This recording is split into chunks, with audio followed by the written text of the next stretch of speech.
I'm an anxious one. I'm not sure how to start this. I actually was a little bit anxious then when you said, because I was like, I actually don't know how to start this. You have to think about it a little bit. We're talking about anxiety. Anxiety today. Anxiousness, anxiety. Where it comes from, yeah, we'll get into it, obviously. Yeah, I'll say the reason we brought this up was because of something I said last week, and I think someone might have mentioned it in a comment, and that's what we sort of triangulate towards now. If we see a couple of different things in different places, we triangulate toward it. Yep. But we'll come up with what I said and what you disagreed with. I think that'll work. But first, we'll do the mere mortal moments as usual. I'll let you kick us off. All right. Now I'm going to tie it nicely in with anxiety, right? Nothing diminishes anxiety faster than action. Nothing does. My take on it is even like what you were just talking about then. You get a little bit of anxiety in terms of, hey, there's a lot of things going on. I don't know how to begin this. I don't know what to converse. Fastest way to get over that anxiety is just to go and do it. Just put yourself out there and think, okay, I'm just going to go and take away and just jump into it. Like if we just begin now, start talking, you'll kind of stumble a little bit at first, but I think you'll generally come through. So say I'm looking at so I'll give you an example of anxiety. Right now I'm looking at the graph. I'm thinking, the wave there a little bit small. I'm getting a little bit of anxiety. So they're all good.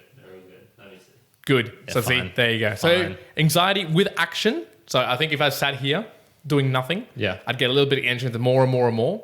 Yep. But when you take action, you go and do something. You say, have a look, take a look at this, or any other example. I found it through the work week specifically. Yep. I was getting really anxious because at the moment, for those Australians playing at home, you might have heard of Job Maker. So there's a big piece of work there that I've got a hand on that. So you could build a lot of anxiety. How to get over that? It was just take action and just get into it. Build all the jobs. Build all the jobs. So anyways, that was nice. My little mere mortal moment. And that anxiety was well founded because if you listen to episode 91, you can see the results of bad waveforms in the audio. So got to be careful of that. Okay, my mere mortal moment is this moment won't last. The trick is to use that energy for self-improvement. And so, you just can't, no matter how bad it is, no matter how anxious, that deep feeling in it, whatever it is, that energy that's inside, I think the trick, one of the main tricks I've learned in life is using that for, like you said, action. Just diverting that energy elsewhere, because that's what it is when you're really anxious. It is something you sort of feel, you feel it in your stomach. It's not a dulling feeling, it's a heightening feeling. So I think using that in another way, and I'm not really into the energy transformation, and you can go down some very weird routes with that. But just the concept of you got too much energy, try and put it somewhere else. So that's my sort of meme. Well, it's, when you hear people saying nervous energy. It's maybe a little bit of that, anxious energy.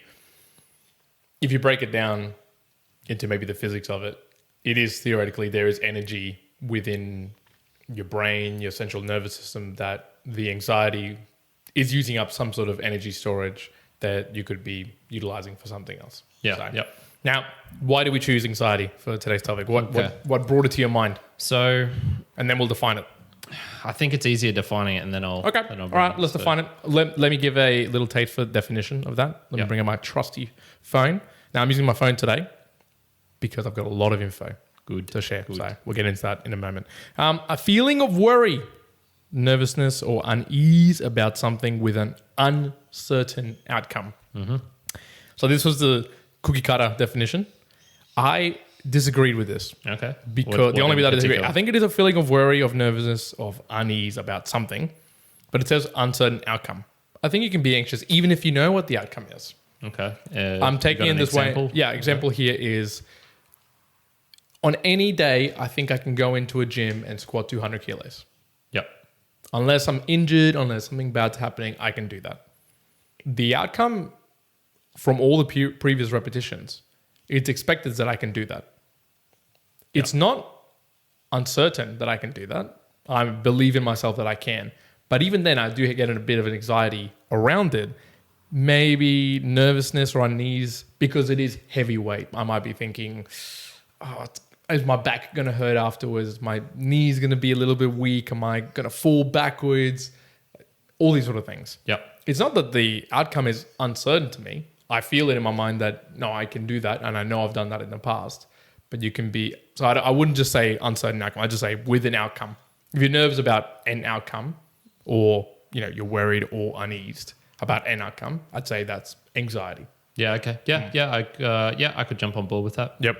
And maybe you're never certain of something. So it's even if you're 99% certain something will happen, a good thing will happen, there's still that little 1% of unease. So it doesn't need to be, 100, the opposite way where it's 97%, I'm not sure what's going to happen. You could be 97% sure, I know what's going to happen. And then you'll still have that little bit LASIK eye surgery or something. If I had to get that, I'd be pretty anxious beforehand. Yep.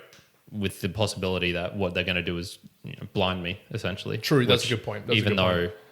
It's really, really rare. I just, reading it as uncertain outcome, I thought it's too definitive to say uncertain. Yeah. I think just outcome in general. Yep, I could jump on board with that. Yeah, same thing for me. It was just a list of words really. So unease, distressing desire, restlessness, agitation, apprehension, and then I wrote fear ? Because there's some little bits connected with that. So one of the things I want to get to, like, what's the difference between some things we say very commonly with anxiety and what they actually are. So stress is one. Is I'm stressed out, I'm anxious. Yep. Those two, I think, are rather synonymous, but also different. So what I was doing reading was stress is more of a response to a threat, and anxiety is a reaction to the stress. So the stress comes first.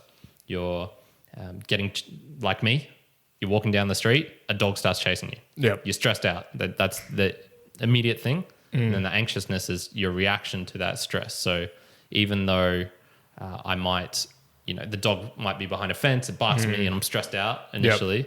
Then from then on, if I'm walking past there, I'll get anxious thinking about that stress that was in the past. Yes. So there's that one. But it doesn't have to be necessarily of the past in that example. It can be an incoming in the future. You're anxious about something that's to be coming along. Yeah. If I know I have to go past, a certain like dog's house or something, or I have to go to a house where there's lots of dogs there, it's probably going to stress me out, and I probably will be anxious because of that stress. The other one was what's the difference, I guess, between that and fear? Yep. And so fear is, from what I could tell, it was more external, specific, triggered by a situation, and it was more immediate, more or less. So if you're like, I think the best way of thinking of this was, say you have a fear of heights. I can't remember what that's called. Yep. By the way, in the opposite last episode, I think I was called. Yeah, I was we're saying the fear of like you're constantly going to be sick. Yep. Hypochondriac. It wasn't like agoraphobia or whatever I said. So if you have a fear of heights, I wouldn't say you're anxious like all the time walking around. Just it's a normal day. You're just walking around on the ground. You go to your work. It's all fine. It's only when you go high up on a building, then you feel that fear and go, okay, well, this is scary. I don't like being up here.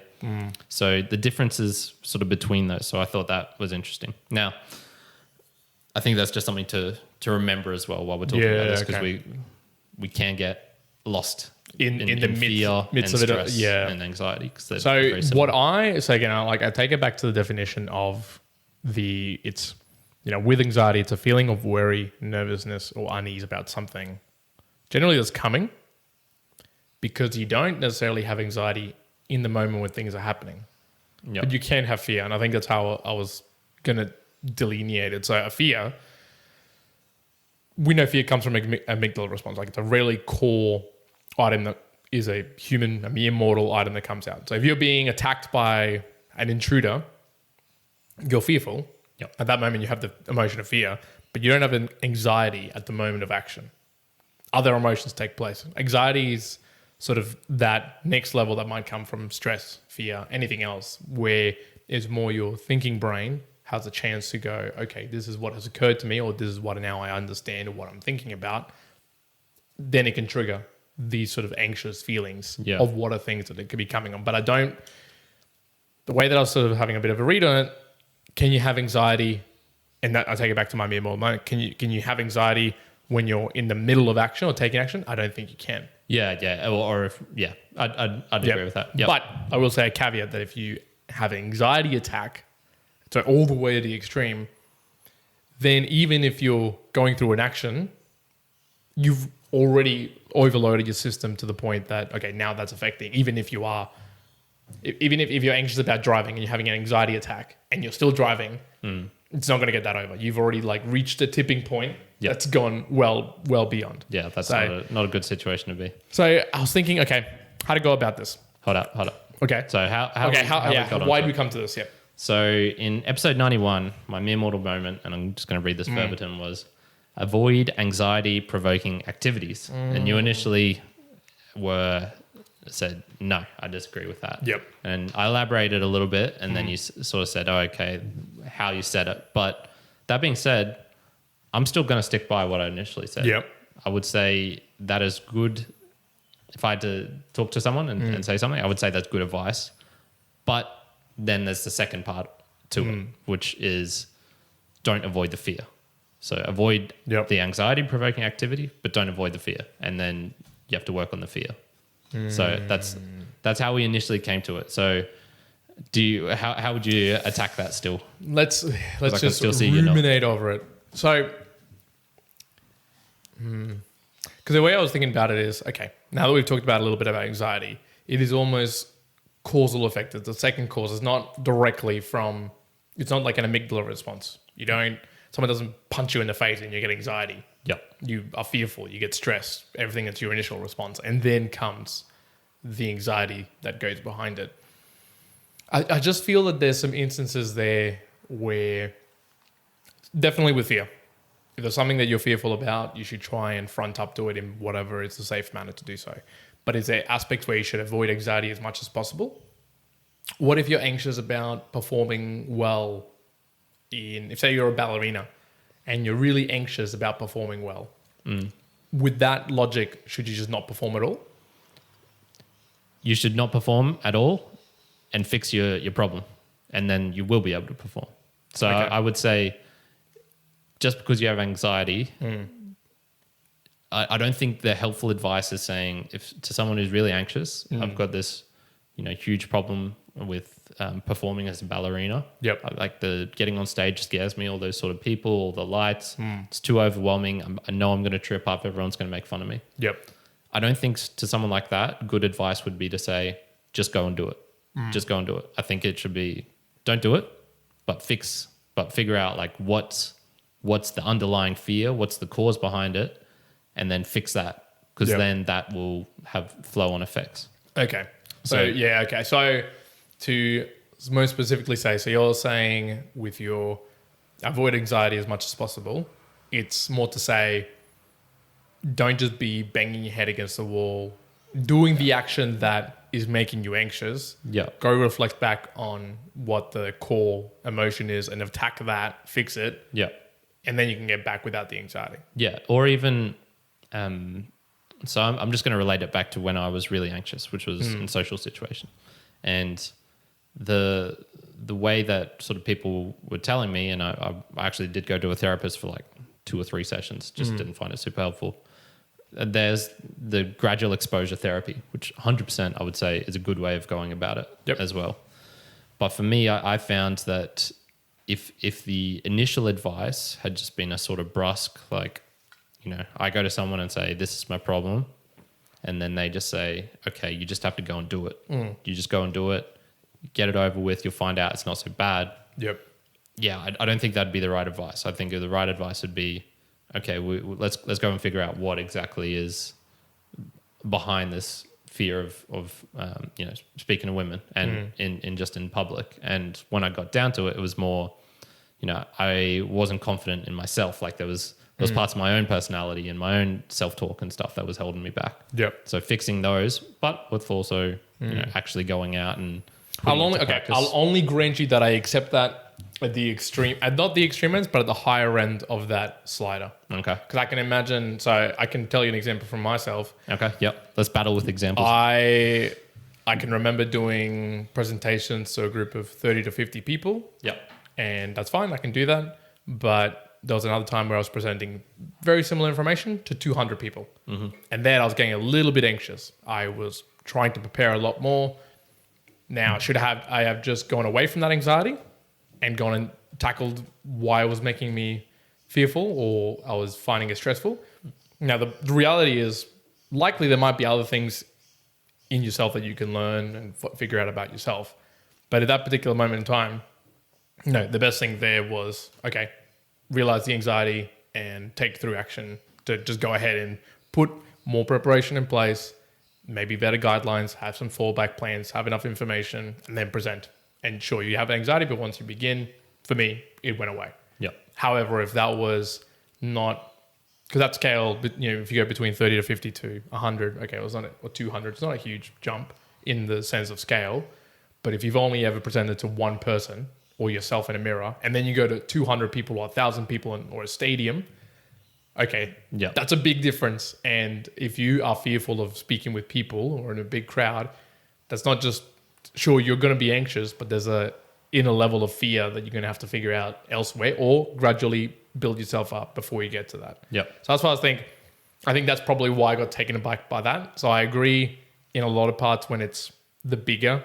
So when you're talking about anxiety in relation to, say, social situations or, anxiety about things that are really meaningful to people. Like I know people who have been really, have anxiety attacks when they're working and they just cannot work. Yeah. So no, at that point, I wouldn't say that the best solution is, okay, well, just keep working harder, do more work and you'll find, no. At that point, you need to step back and go and assess what's triggering that and sort that out. Yeah. But where the line is, I'm not sure. But I do believe there would be a line where you have to tackle anxiety and other places where, no, it's better to go back and go deeper into your inner self. Yeah. How about anxiety just as a broad topic? If someone if there's two people's lives, right? And one experiences let's just say 100 units of anxiety. Yep. And another person experiences 1,000 units over the same period, let's just say 30 years. Yep. Which is better, do you think? What I'm trying to get at is there any good aspects to anxiety, to feeling anxiety, to the emotion of it? And that's another thing why I said avoid anxiety, because I just really can't. I'm almost 100% going to say, hard and fast rule, anxiety is a bad thing. I don't see any benefits to it. The only thing was I was listening today to a podcast called Anxious and Afraid. Yeah. And they seem to enjoy making themselves anxious about certain things. So because of that, I'll sort of step back from my hard line a little bit, but I'll still be saying I don't see any benefit to it. Which is strange because, usually there's an evolutionary advantage to feeling these sorts of things. Yeah.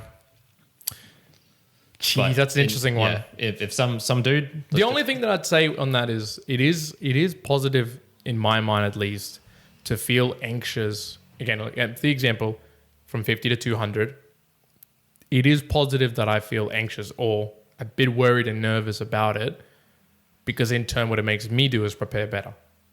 Yep. So it isn't that the anxiety itself is good. It's that you take actions from that improve the ultimate action that you're going to take. Is the anxiety itself a good thing? Probably not. So the polar opposite, if you had no anxiety ever, would it affect us at all? Yeah, well... It would, if you didn't have anxiety. Yeah, for sure. And would it make you a better person? So I could sort of see where maybe psychopaths, for example, they might not feel anxiety. And in our sort of whole world scheme, you'd say, okay, maybe that's not the best. I'm not actually sure of that. It sort of sounds to me like if I did pick a group who didn't feel anxiety, psychopaths would be right up there, as well as with maybe very serious meditators, very, very well-accomplished meditators. I think they'd also be a group who would feel very minimum anxiety throughout their lives. Yep. And yeah, I mean, that's a really hard one. I'm leaning more towards, I think there'd be other benefits that the benefits of not feeling it would outweigh the negatives of not feeling it. So even though you might be more likely to, hurt your back because you're not taking actions from that, I would say you'd also probably live an extra 30 years or something because you're not stressed out and anxious all the time. Yep. Now, we've been speaking about anxiety as like the big word anxiety. And I've never really looked into it so deeply as obviously for this podcast. And I started doing a bit of research, specifically with the Beyond Blue info. I don't know if you ended up... I didn't go there. No, I didn't. So obviously, to people listening to this, if you actually want to have a look further, go and take a look at Beyond Blue. They've got an incredibly detailed document around this. Like, I couldn't even believe how in detail it is. But I want to pull some stuff from it and we can talk about it. One is the type of anxiety disorders that there is many. So when we talk about anxiety... How many did you find? Well, on just Beyond Blues, and this is only what I brought into here, I think there's 3, 5, 9. Okay, I found 5. So Right. So I'll go through a couple of them just to sort of explain it. As far as groupings are concerned. Generalized anxiety disorder. Yep. So this is GAD. Yep. So this is where you have for 6 months or more, you feel very worried. You find it hard to stop worrying. You feel tired easily. You feel irritable. That's general anxiety. And I thought reading this one, and it's always the same case. I've talked about it with a couple of people. The difference between knowing that that's anxiety, like an actual general anxiety disorder, and for other reasons is incredibly blurry. So, it's talking about if you've been feeling worried, found it hard to stop worrying, you've found anxiety made it difficult to do stuff, and then you're not sleeping well, you're tired easily, your muscle pain, and all these sort of things. Like if someone diagnosed you with, okay, you got GAD, generalized anxiety disorder. What if it was because you're sleeping terribly? Right. And that's what you were talking about with the focusing at the core thing. So you believe now that you have this anxiety about maybe working or other things, but in the end, the key issue is, okay, well, you're not sleeping enough, or actually, you haven't taken care of this one thing that you should be doing, and that actually is going to help you relax, whatever the case may be. So I actually know people who have been medicated for something like this, and never they ever look at what the core symptom was. So that's when you're tackling head-on anxiety and doing it in a terrible way. Yeah. Because you're just trying to treat the symptom, but not the core issue. Yep. Yeah. And so it's what I just had written down with 2 words, persistent and excessive.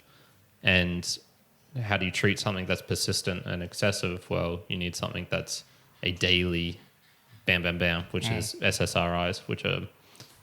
I'm sure they're great in some respects, and then I'm also very sure that they're terrible in other respects. Yep. Another one I want to talk about, so I'm going through the groupings here. The other one was what they call social phobia. Okay. Yeah, I had social AD. Social anxiety disorder. Yeah. Now, would you say you would have fallen under the social anxiety disorder? Yeah, it was probably if I did gay. So just to give you an example, it's a person who has intense fear. Intense. I don't know if you had intense, but... fear of criticism, being embarrassed or humiliated, even in everyday situations, for example, public speaking, eating in public, being assertive at work, or making small talk. Yeah, I would have said I had quite intense fear. And interesting, one of the questions that I'd ask is, felt that the fear was unreasonable, which is actually a key one there with social items, because a lot of people can feel anxiety when it's unreasonable. Like they were talking about eating in public. If you feel like you've got some feeling of anxiousness and obviously it's not logical, doesn't sound like it would be right, then that might be a case for you being in that social anxiety disorder. Specifically, because obviously you're saying there was maybe some parts in that you felt. Did you tackle it head on? Yeah. Did you? Yeah. So how did you go about it first, tackling it head on, as in the anxiety itself? Well, the weird thing for me was, so I mentioned very anxious as a kid. Talked about this a lot. Well, when I say kid, I mean sort of 13, puberty through to young teen. Early 20s. Yep. And it was very strange because I did go to some therapy sessions for a little bit. I think it was like I mentioned, I can't remember, 3 or 4 maybe. Yep. And I sort of made a little bit of progress, but I hadn't internalized my desire to fix myself, I think. And you said unreasonable, and I'd also add untreatable to that, which is you think to yourself that this is how it's always going to be. You can't get out of this. There's something wrong with me and I can't change it.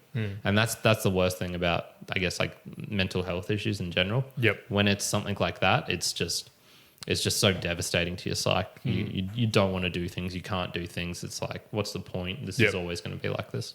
And when I'm speaking about these, I think the useful thing that people could pull up, because the next one I could see, there could be something here that I could imagine myself being in, is reading, and that's why I recommend people go and check the Beyond Blue website on it.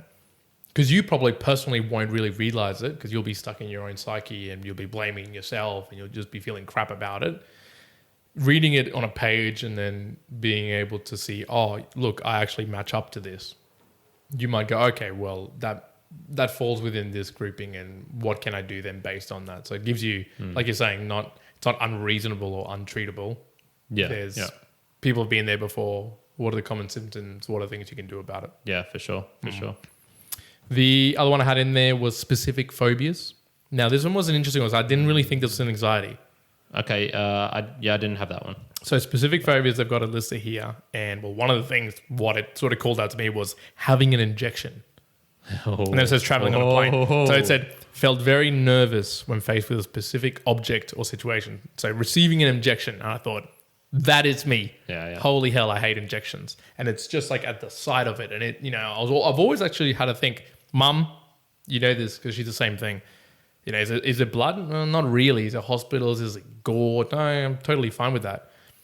Something about just injections. Now, how can you get over that? Now, specifically, I know that it's the gradual build-up of, for specific phobias, the best way to go about it is if you have a needle, just sit with the needle for a little while and then you can take it away. Then have someone be really close with a needle and just become comfortable more and more and more with that particular object or situation until you go and actually do it. Because a lot of the times it's the fear or the anxiety of things that are happening outside of it that you build up into this huge thing, which actually aren't anything. Yeah. But even then, I haven't taken all those actions to go about that. So right now, if you had to get a tetanus shot, what would happen?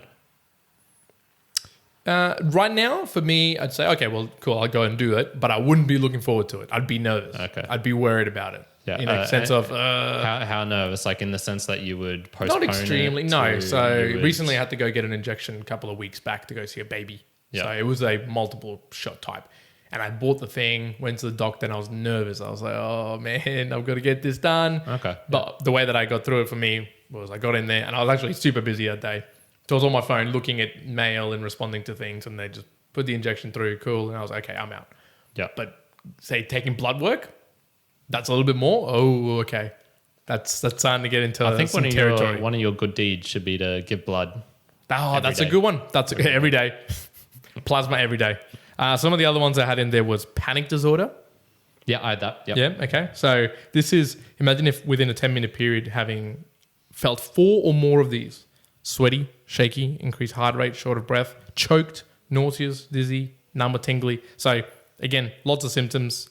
Panic disorder is probably where I really see the big portion of when you say I've got an anxiety attack. That's probably within that panic disorder grouping. Yeah. And for me, I'm not really sure how you go out and tackle that, but we can talk about that in a little bit of some of the other things I found. I don't know how you'd tackle persistent ones. I've had a couple of panic attacks. Usually when I was drunk, actually. Oh, yes. Really drunk, and I lost control. Well, I wonder if it's because your psyche and your mental guard just kind of comes down and that it just lets loose for whatever you start thinking and allowing the anxiety. So if normally day to day you feel like you can control your anxiety if you're nervous about something, but if you are really drunk or you're tired or you're angry, all these other emotions put you in a different state that then allow that anxiety to control much more than they would normally be able to. I think for me it was it wasn't any of that. It was when I realized that I couldn't control my body. So my mind, even though yes, drunk, still had some lucidity, but my body was just it wasn't reacting. Like I couldn't do things the way I wanted to. So I wouldn't be surprised if I had a similar thing, if I did like a sleep paralysis. If I did that, I think that it could. I wouldn't know for sure because in that situation I'd maybe have more lucidity because obviously I'm not drunk. But yeah, there's been 1 or 2 times where very, very drunk. Okay. Like very drunk. Very drunk. Very. And then one of the other ones, and there's more after this, but I just didn't even bother bringing them in. was post-traumatic stress disorder and acute stress disorder. That's also classified as part of anxiety. So that's generally when you see death, when you experience extreme stress, that can result in anxiety. Yeah. OCD as well. Yep. What do you think about PTSD nowadays, actually? Because it's something you hear. It's very mainstream now, and especially the trauma part of that, which I hear that word everywhere now. Yep. What I wouldn't say it's here's a question: Is it getting overused in a sense? It's funny you should ask this. Oh, okay. Good. Funny you should ask this. So the next bit that I also pulled out, so I'm like, okay, I want to understand what's the most common. So these are numbers for percentage of Australians aged 16 and over that are affected by this type of anxiety. Per year or just in general? So there's like per year, yeah, and there's like at any time in their life. Okay. So the highest one is post-traumatic stress disorder. Yeah. 12% of Australians will experience it at some point in their life. Mm-hmm. That's 1 in 10. Yeah. So you generally think it like when you come back from war or you see death. That's the classic one. That's the classic one. Yeah. And it's 6.4% in a year basis. So it's actually the highest when you think about any of them. So perhaps it is actually fair game to be talked about as one of the biggest ones. Yeah. Yeah. I'm when I was asking that question, I was more thinking outside the lines of, like, you mentioned it when you said the name war, but so you'll hear it for much more common things now, as in this guy grabbed me on the street and he like grabbed my arm and was pulling at me. Maybe it could be a homeless guy or whatever. It doesn't really matter, this situation. I guess it does. But there's people saying they have PTSD from that. And I'm just wondering, there's obviously a point between having 100% PTSD and zero, or is it a point? Is it a binary switch where it's you either have it or you don't, or it's more of a sliding scale, like 100%, I have 100% PTSD, or this thing, resulted in, a 50% PTSD thing. Where's the boundary point between those? Well, they can shade. Okay, so this might be able to put a little bit of, give us some boundaries of what you can call PTSD or not, because some of the questions that you have to answer yes to, and at least going to be 3 of these. One is, are you avoiding activities that are a reminder of this event? So let's say in that same scenario, you were walking down the street and someone grabbed you. Yeah. If you feel like you can't walk down the street anymore because of what happened, then maybe it's PTSD. But if you're still walking down streets but thinking it's PTSD, no, that might not be a case of PTSD anymore. Another one is if you're having trouble remembering parts of the event, so it's actually affected hippocampus memory. How do you measure that though? Because everyone's memory is really faulty. That's true. Felt less interested in doing totally things. Blacked out parts. Yeah. The other questions were more around felt less interested in doing things you used to enjoy. And the last one there is having trouble feeling intensely positive emotions. So it seems to be you have to be in a form where you've been knocked off kilter. You can't feel extreme love or excitement, that you're just really subdued about it. And, potentially you're trying to really avoid doing the thing which you'd experience. So, which reading some of this, I also think some people who go to war and come back, they might have some of those missing, but they sometimes want to go back. They want to go and do it again, but they'll have this PTSD feelings, almost wanting to say, just get me back into it and that'll help me be a little bit better. So, yeah, I think it's an interesting subject. I've read a few things about it, but from what I can tell, there's not a clear answer as to how to deal with it either. Yeah, like a lot of people say they deal it head on. Others say, no, you should just be really slow about it. Yeah, I'm pretty ignorant, to be honest, of that whole area of PTSD. That's definitely. But it's good to know that more takeaway. It is a grouping within the anxiety group. Yeah. So when someone tells you they're anxious, it can have a humongous spectrum, all the way from paralyzed to do things. Yeah. To maybe it's a little bit. And I think this comes back to what we were talking about originally with why we did this question of anxiety, because it's such a huge range. There's some aspects that we talked about where I'd say, no way do you tackle it head on. Go and figure out what else is going on. Whereas there's other pieces on the lower end of what you'd call anxiety that might be, okay, fine. It is an issue, but you might be able to just head on, take just a couple of tasks or actions to, rid yourself of it. One of the lists I was going through is actually the second one is social phobia was the second biggest one. But some of the ones that go a little bit further down the line of things where so there's obsessive compulsive disorder and there's just a compulsive disorder. So you might be able to tackle a compulsive disorder with just aligning the way you do things, putting in tasks or checks and balances in place to help you. Okay, well, I just won't do that anymore. I'll just go and do this. Yeah. One of the things that I started writing this and I started writing down what each was as well, but I only got halfway through because, one, I figured you'd actually get it a little bit deeper. Yep. And the other one was something else that struck me was all of these, when I was reading them, and I went on to sort of like multiple different websites and they're all roughly saying these same 5 that I found. And every single one of them basically started with treatment for SSRIs or benzodiazepine or whatever it was, and therapy and or a combination of therapy and SSRIs. Yep. And man, that made me a little bit sad because I just went, oh man, geez, is that the only way? There's not really many options out there, is there? You'd think that we'd have, as a society, found some sort of at least other options, right? That's available. Yeah, and there's interesting stuff coming up about psychedelics and using those in a very controlled setting, sort of microdosing, or even doing them at a stronger dose. So I'm just trying to find, while you're talking through that, I want to bring up the actual...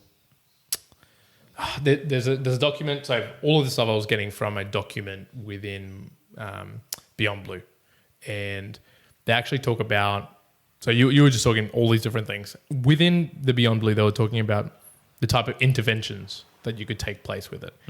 And this is a bit that really surprised me. So you just mentioned there was a couple. Where did you find that information? This is just from a general check to see what was available? You're talking about SSRIs and therapy, those two? Yeah, basically every website. So, typing sort of anxiety into Google and just scrolling through different pages and whatnot. It basically comes up in all of them. Okay. What can you do about it? SSRIs and therapy. The amount of interventions that were listed on Beyond Blue was hundreds. Like actually hundreds of different ways, that would make me think, oh, that's awesome. There's actually all these different interventions that you can do that's not SRIs and specifically having to be medicated. Obviously, those are within there, but it's not exclusively that. And I'm not even going to bother finding because Beyond Blue make it easier to find it on the phone. But some of the implementations that they were talking about, interventions, was things like psychedelics as unexplored things. But what I really liked about it and what I'd recommend people to have a look at it, each intervention was maybe sort of described about half a page worth. So every single way that you could think of. So water bath treatment, solar treatment, nutritional treatment, the normal sort of topical applications, all medications, all the different ways. They explain a little bit on what it is, what are the positive, what are the negatives, where does it best suit, where does it best work, which I thought was really good. And then they've got those upcoming, how psychedelics can play into it, can you use them, where can you use them. So it was like obviously a humongous document. And I was going through it and going, okay, well, there's obviously a ton of information here. It's probably best suited for people to go and read it and have a look at how many interventions there are in there. Yeah, interesting. Yeah, I think... And probably most of them would fall under either SSRIs or therapy if you look at that list, if I'd guess. Yep. And I don't know. It just feels like feels like there's something coming up that could just sort of break that down. It's like anxiety. If not fix that problem, it's like, okay, this is the best way to go about it because... Well, SSRIs, we all know the problems with those. You can get addicted to them, the side effects, all those sorts of things. Yep. And therapy, maybe therapy maybe still has a little bit of a bad name. I think that's going away in a sense. I remember, particularly like this is just my impression from maybe like 20 years ago, which was sort of crazy person and therapy would be used in the same word, in like the same sentence, I would say. Yeah. Nowadays, like it was just associated with like, oh, they're a crazy person. Yeah. Whereas I think now it's sort of more becoming detached from that crazy part because we're all recognizing that we're all mentally messed up, and then it's more therapy is something that normal people do as well, which is everyone. Well, see what you think about this one because I was able to pull it up. So one section actually tackles psychological interventions. So this is biofeedback, cognitive behavior therapy, computer-aided psychological therapy, dance and movement therapy, in vivo exposure, metacognitive therapy. So all these sort of things, psychological. Yeah. So one big branch, psychological interventions. Then the other big one is medical interventions. So these are blockers, alpha blockers, basophine, all the drugs. Yeah. All the drugs. That's where I think that medical intervention like piece, I was like, oh man.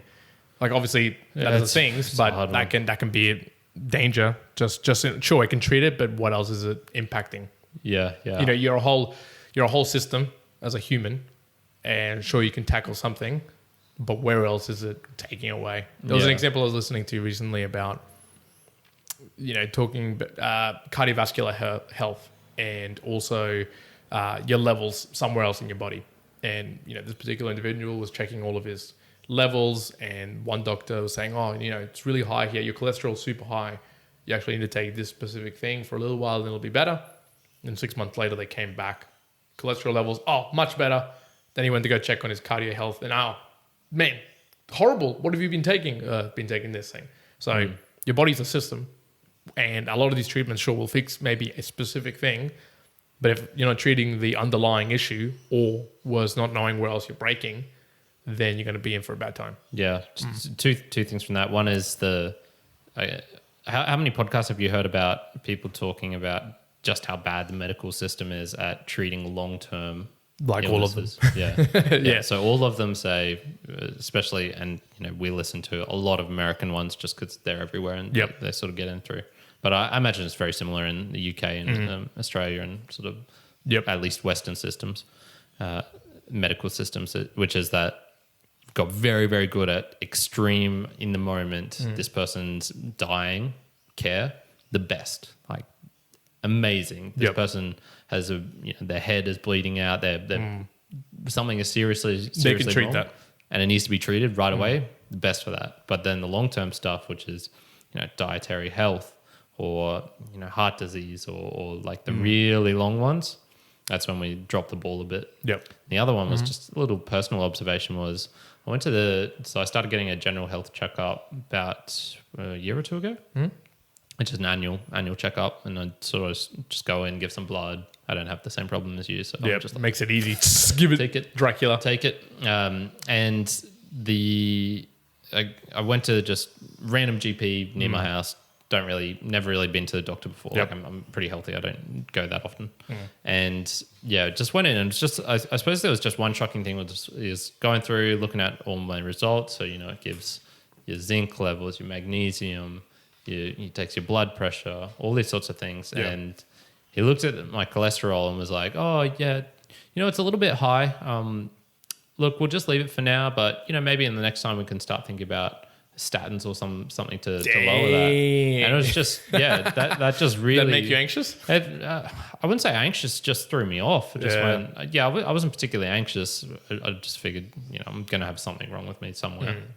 And it was just sort of the flippant nature of how he said it, which was there's one thing. It might not have been statins. It was something. It was some sort of drug. I can't remember what used to treat. Some exogenous method. A drug which was from one high result, and it's more that he just threw it out there on that first one.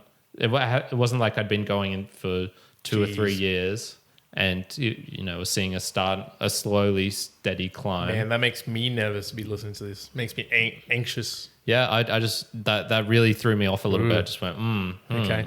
That does sort of lend to what people are saying about what doctors do. They just chuck out stuff because they don't have.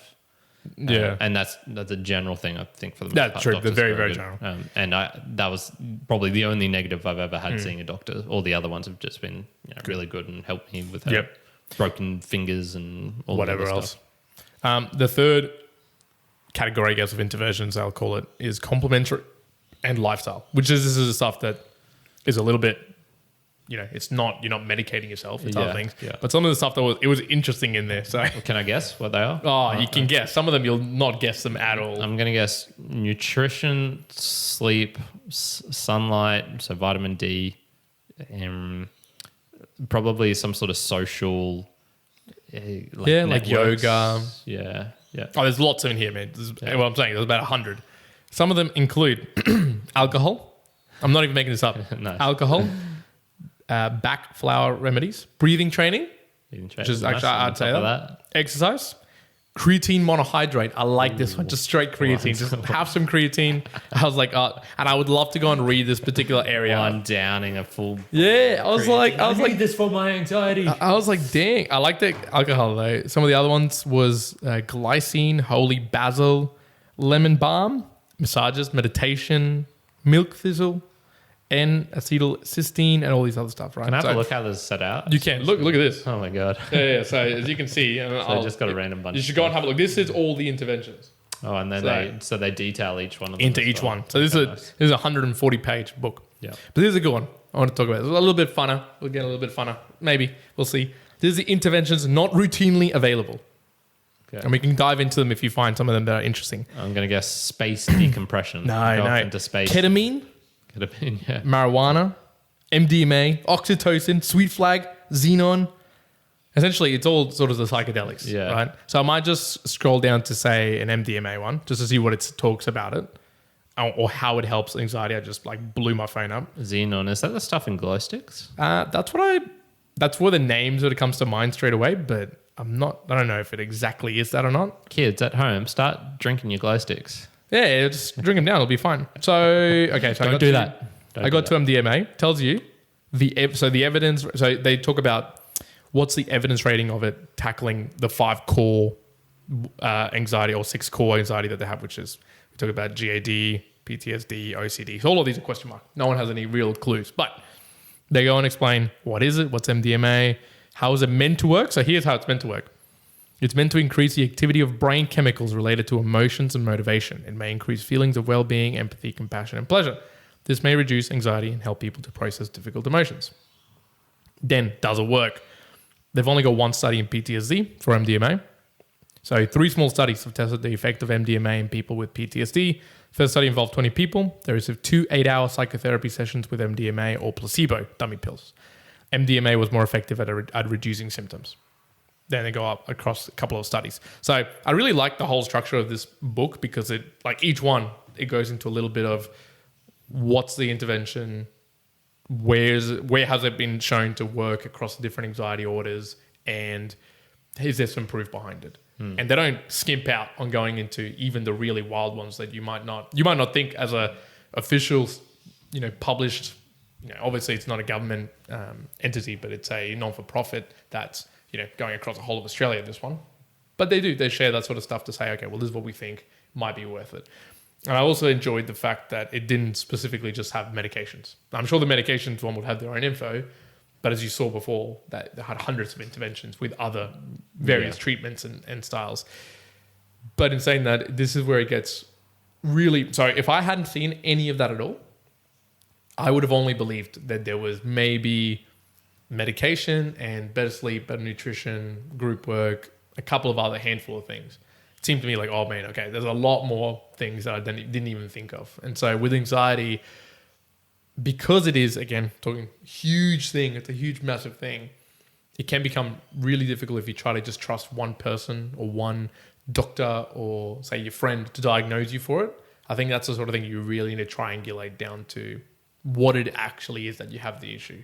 So you could self-assess yourself. You'd go through that particular document and others that there's out there and go, okay, well, I think I've got this. And maybe a little bit of this. I think is a good starting point. But I do think you have to go and get that check. Maybe ask a couple of people, okay, do I perceive to you like I'm having these emotions? Go and have a check with a doctor as well. Because you don't want to, like you were saying, just flippantly just prescribe yourself or get a doctor to approve, oh yeah, just have this. And all of a sudden you get really wrecked really quickly. Yeah, that's I think that's good advice as far as just medical advice. We just acknowledge some of the failings of that system, but it's a whole lot better than straight up quackery. Well, and, yeah. You know, one deciding, oh, I think I've got this. I'm going to go take some MDMA. That's probably Well, yeah, and it's the thing, right? If you, and we were talking at the very onset of this podcast, there's different examples for where it's a cause. It's not for you to just make that call then to say, well, I'm presenting 50 people and now I'm going to present in front of 200 people and I'm anxious. It seems like coffee's going to help out. I'll have 10 coffees and then it'll be all good. Maybe it will help out. Maybe you'll have a heart attack and die. Like, where are the other areas you have no idea where you're affecting? And even the tiny things, like you might think, okay, well, it says meditation would be a good thing. Generally, yes. But then some people can take it way out of whack and you might find that, I don't know, PTSD, and obviously we're not informed as this, but what if when you close your eyes and you got PTSD or something similar, doing that makes it even worse. You feel even more isolated. You go neurotic, something else. Okay, you need to assess what's the level, what's the issue, what's the anxiety disorder that you might have, or at least categorized in there, and then treat it appropriately. Yeah. So, and don't be listening to us to figure out what that is. We're not going to be talking about it. We're going to be saying, go see a professional. Go talk to someone. But we've all experienced anxiety, right? And even if you don't feel like you've fallen in a category, everyone experiences anxiety. At least, I would say everyone experiences it daily. So you were saying, try to go away from anxiety. I still think everyone experiences it. Here's a good one for you. What's your anxiety level like nowadays? What as far as like a percentage, if you had to, how much? I'll say 1 to 10 on a day-to-day basis. It'll be a 2. Yeah. See, right now I'd say I'm like, I'd go even more specific. Maybe 1% of my day am I anxious. The rest of the time I'm pretty chilled out. Yep. Not too worried about anything. Whereas in the past that was probably close to like, I don't know, 40% maybe. Okay. If I had to just chuck out some random numbers. Yeah. Okay. The other thing I was thinking of was there's poor people in the placebo test. Yeah. Because MDMA is something, it's a very, yes, this is happening, or no, it's not. And placebos, they work with a drug which you take, and you're not going to feel the whatever it is working in your system, going through and fixing up these little things. Yep. Versus just the sugar pill which you take and does nothing. And then it's your own brain's thinking. Going and doing something. Which does have big benefits, and we all know how big the placebo effect is. It's huge. But with MDMA, I'm not sure how well that would work. I think that person would just be going... I'm pretty sure I didn't get the MDMA. I've got an interesting just little story about that placebo effect. So to listen into... I was listening to a podcast recently. They were talking about... It was in the States. They were coming out with... And I think the company had already registered it. That you could buy a pill over the counter. And it was called the God pill or the... Something in that relation. And you could buy this pill, and the instructions were, you can wish whatever this pill you wanted to do, take it, and it'll help you to do it. And all it is just like a sugar pill. Yeah. But it's the whole placebo effect of, if you think about that this pill is going to help you, I don't know, perform better or speak better, then take it just 10 minutes beforehand and go and help you out. Yeah, that's the weird thing, how it can even work even if you know it's a placebo. So it still has some effects even if you know. It's just how weird the human brain is. All right, very good. Anxiety. That was anxiety. Now, are you anxious? Are you, man. 97. Three more. Are you getting anxious? No, not even close. No. Now, where can you find 96, episode 95, 94, 93, 92, 91, 90, all the way back to 1, monthly goals, everything else, book reviews. Where can they find us? Go to YouTube. We've got some good stuff in there. I think we're gradually finding it easier to search us, because I remember probably around episode 20 I tried searching for our podcast and it was very difficult even on YouTube.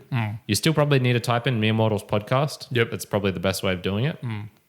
But even if you type in Mere Mortals now, just Mere Mortals, you'll start to see us climbing up those rankings a little bit. That Mere Mortal woodwork, we're coming for you. We are coming for you. Yeah, imagine if he just stopped. I was just thinking, had a little ponder the other day. Like, what if he just stops making videos and deletes his whole channel? Oh, it's on. Then it's on. There's a big gap to fill there. Big gap in the market. Mere Mortals coming up to fill that gap. We'll fill it up. We'll fill it right up. Was going to say, any shout outs we want to make for... I did see that recently your Dracula book review was... Someone asked if they could be in a magazine, I believe it was. Yeah. So it's like an online digital magazine by Trevor, I think. Okay. And Yeah, he is just sort of collecting different booktubers. I've never actually heard. I've heard of Bookstagram before. I hadn't heard of booktube. Booktubers. So he just was asking, hey, can I put this in my thing, which is called the social bubble, I think. Social bubble. Yeah. Well, there you go. Me and Mortal's expanding out to magazines. Yeah. Without us trying. We're conquering the world. Anyways, you can find us at all places. Instagram, me_mortals_media. Yes. So go check us there. YouTube, everywhere else. That's it. One out. Kyrin out. Ooh.